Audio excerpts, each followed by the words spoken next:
Here we are with Scott Gravseth and Scott Yale, week number 3 of the Rookie Racquetball League Thursday night edition. Any pregame thoughts? Domination. That's what I'm here for. Well, we will be back with a post-game interview. Hopefully there's no bloodshed out there. Let's keep it clean.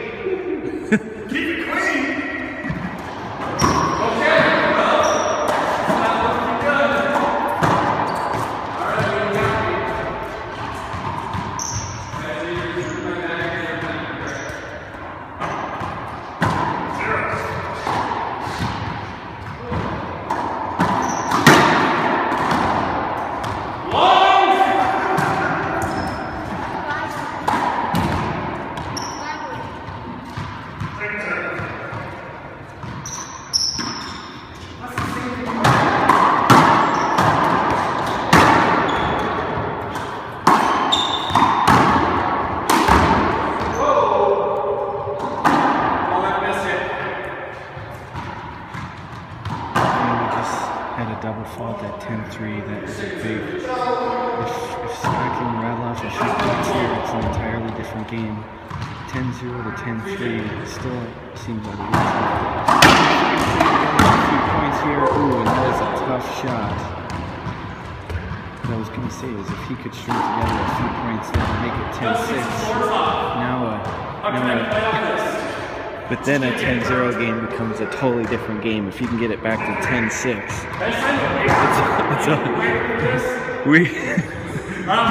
we gotta cut this out. Hey, I'm right in the middle of some really in-depth commentary on your match here.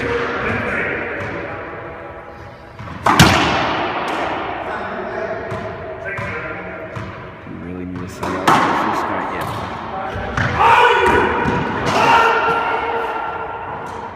A little bit frustrated right there.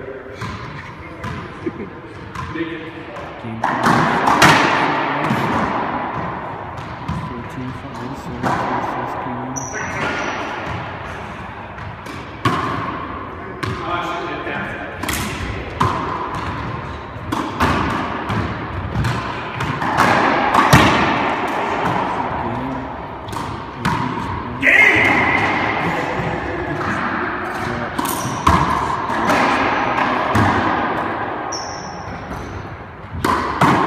All right, here we are live with Scott Gravseth in the in-between game interview.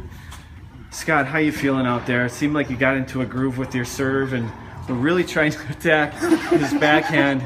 Was that a predetermined game plan coming into tonight's match, or what are you thinking there on your service strategy? This guy is weak. I just served to the backhand. Let him try to return it, man. That's all. Throwing down the gauntlet. What predictions do you have for this upcoming game? Okay, more of the same. Let's hear the predictions. A victory. That's all I want. I don't care what the score is. All right, Scott Yale. We got through that first game. How are you feeling physically and mentally after that first game? You know this was a big game coming in.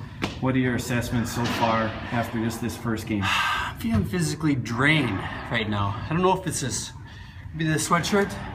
Could just be the physical beatdown I just got done receiving. 15-5.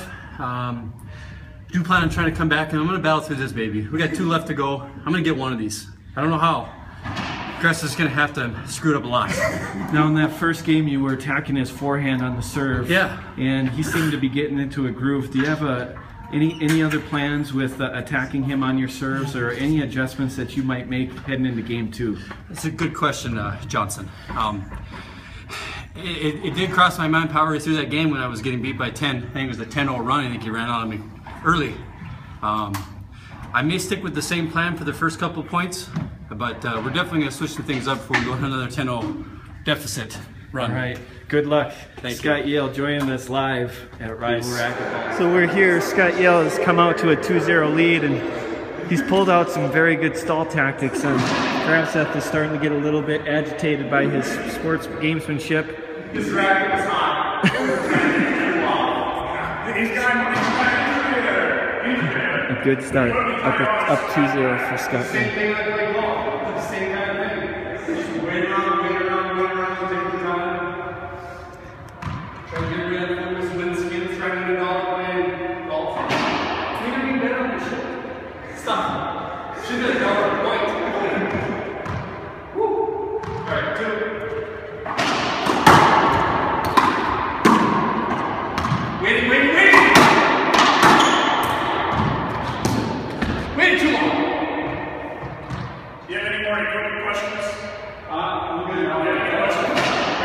It's getting heated in there. It's getting heated.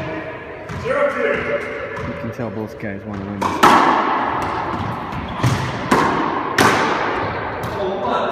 Can you do that? Can you skip your racket off the wood and then hit the ball? It might have been a skip. I have to check the replay. No, he skipped his racket. He skipped the racket. He skipped the racket and then hit the ball. And he almost tripped over his feet on that one, too. Great save. 1-2. Good job.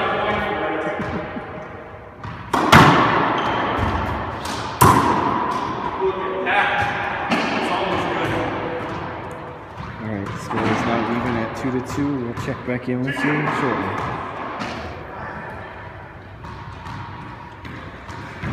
Score is now tied at 5-5. There was a little interaction at 4-5. Scott had a side out and they both got into each other's face. It's definitely, the intensity has been turned up a notch here at court number 2. These guys are going at it.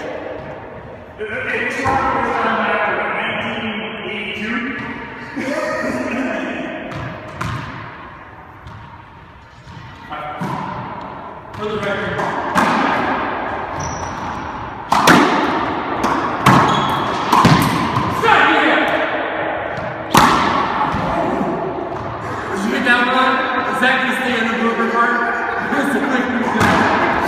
I set that one up.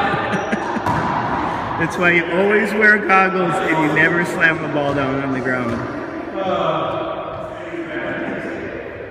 You walked right into it. You deserve it. I made right. I stood ready to We nearly had a fisticuffs. Nearly had a fisticuffs. Here at 6-7, Scott Yale is reserving. We had a replay after getting hit by a ball. Another tough serve by Scott Yale. Comes back 7-7. That's 2 aces in a row. He had a second serve ace to get it to 6-7. And now he's tied it up at 7-7. It's quite a competitive match here. A lot of stalling being done. Cardiovascular system is being taxed. Ooh, a nasty crack. We got unlucky. Got unlucky there. 7-7. Scott Gravseth back in the box. 14-8. We need a side out. We need a side out.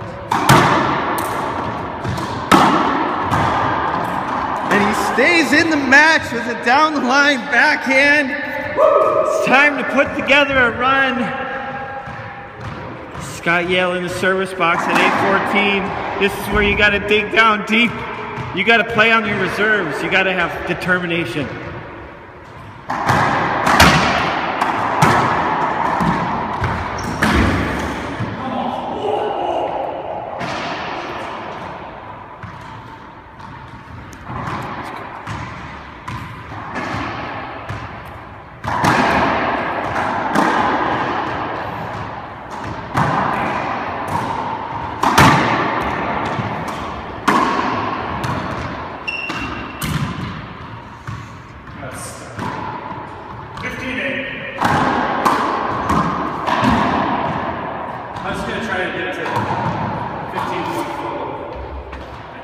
Here we are with Scott Gravseth. That second game, you know, he had a serve at 8-13 and then got back in there at 8-14. He had a couple chances to, you know, he could have possibly put together a couple of runs to extend the match, but you just kind of put the brakes on his momentum. What do you think was the biggest difference there in game number 2? He had a lot of mental games that he was playing. Some stall tactics, calling for equipment questions to the judge up above. And I finally just said enough. I blocked that out. Bared down, just needed to close out the game and, you know, not allow him to get back in there because Yale's a competitor. Anytime he has a chance, he'll always fight back. So now, looking forward to the playoffs, what do you think you took away from this match that you'll utilize in your future matchups should you happen to meet in the playoffs? Definitely have to work on my first serve. First serve was struggling. Gave him way too many opportunities. Definitely have to stay in the game mentally and, you know, just continue to compete. And, he definitely is a warrior, and I look forward to hopefully meeting him again, and hopefully I can come on top again. He's definitely a good guy. This rivalry's gone back many years, it's always a battle, and we'll wish him luck in the tournament. Hopefully he can meet up with me again. All right, congrats and good luck. Thanks. All right, here we are with Scott Yale following a pretty intense battle there. You had, you know, the game tied up at 7-7, and I think had some momentum going in your direction, and then Scott kind of took control of the match, jumped out to an 11-7 lead, and you had a few side outs there where you had to serve back. What was the biggest differences? What kind of influence did he have, and how much of it was mistakes on your part? How much of it was, you know, just shot selections with Scott? What was the difference there in that second game where you couldn't make a run back into it? I'd say about 99% shot selection on my part. If you couldn't record the whole thing, you would have said, A, I managed to spike the ball in my own face, so that was not good. And my beautiful hair keeps getting sweat in my eyes. Next year you'll see my hair cut about like this. I'm just gonna get the whole thing working more like my beard. All right, so I don't know if I answered your question or not, to be honest with you. Any thoughts on busting out the guns the next time you guys play? Do you think that there would be an intimidation factor had you flex a little, you know, muscle? You're sporting the legendary tee right now. What strategies and what are you taking away from this match should you happen to meet up in the playoffs? I'm just gonna say, I don't remember what you just asked now again. We will meet up again in the playoffs. Mark my word. It will be different the next time we see each other. Legendary. All right. Out.